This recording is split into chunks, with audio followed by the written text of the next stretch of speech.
New Bilibid Prison, the drug trade center of the Philippines.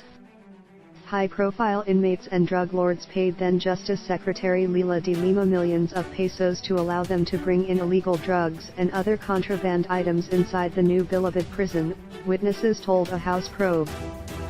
Convicted robber Herbert Colangco said drug lord Jaybee Sebastian approached him in January 2014 asking him to engage into drug pushing in order to raise funds for de Lima's senatorial bid in the May 2016 elections. He said he gave de Lima 3 million pesos monthly. This came in exchange of perks. Colangco was allowed to bring into the penitentiary truckloads of beer and hundreds of guests for the concerts he held. He said he also has golf carts and a hotel right inside the maximum security compound, complete with air-conditioned bedrooms and shower. I turned the maximum into a Roxas Boulevard, Colangco said. He also clarified his real surname is Colanggo, although he opted to use Colangco as well because he has been known as such already. The witnesses pointed finger at de Lima as the root cause of drug proliferation at the Bilibid under her watch. The Bureau of Corrections, which supervises the NBP, is under the Department of Justice. Former Philippine National Police, PNP, Chief Inspector Rodolfo Malio, convicted of kidnapping in 2004, said inmates consumed 2 to 3 kilograms of illegal drugs per week at the Bilibid under de Lima's tenure. It became the drug trade center of the Philippines during the time of then-Secretary de Lima, because inside the Bilibid maximum security compound is the drug trade business in the entire country. Malio said. The drug trade involves Chinese, Malaysian, and Hong Kong nationals, Malio said. He said purchases were made outside Bilibid. Malio said almost 80% of inmates have cell phones under de Lima's tenure. Jovencio Abelin Jr., National Bureau of Investigation agent and former Busa officer in charge Rafael Ragos both said they brought a total of 10 million pesos to de Lima's house in Paranaque in 2 separate occasions in 2012. They said the money came from convicted drug lord Wu Tuan, also known as Peter Ko. We will bring quota to Grandma, Abelin recalled Ragos telling him.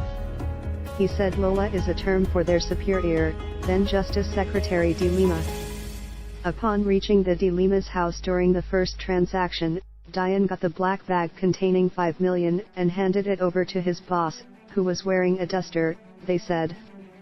During interpellation by the lawmakers, the witnesses agreed, de Lima is a coddler of drug lords.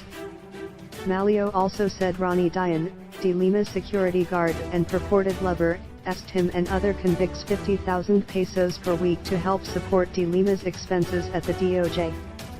He said he personally saw de Lima visiting the White House or bungalow of Sebastian, drug lord and gang leader. He added Sebastian would tell him he is untouchable because he was giving millions of pesos to de Lima. Asked why he's testifying now, Malio said, it's a call of conscience. The Bilibid was more than a Roxas Boulevard. Malio confirmed famous celebrities were invited to perform at the Bilibid, otherwise known to inmates as Little Las Vegas. He mentioned local artists Freddie Aguilar, Sharon Cuneta, Mocha Girls, and Ethel Buba. Colangco said he personally talked to de Lima through a certain phone number.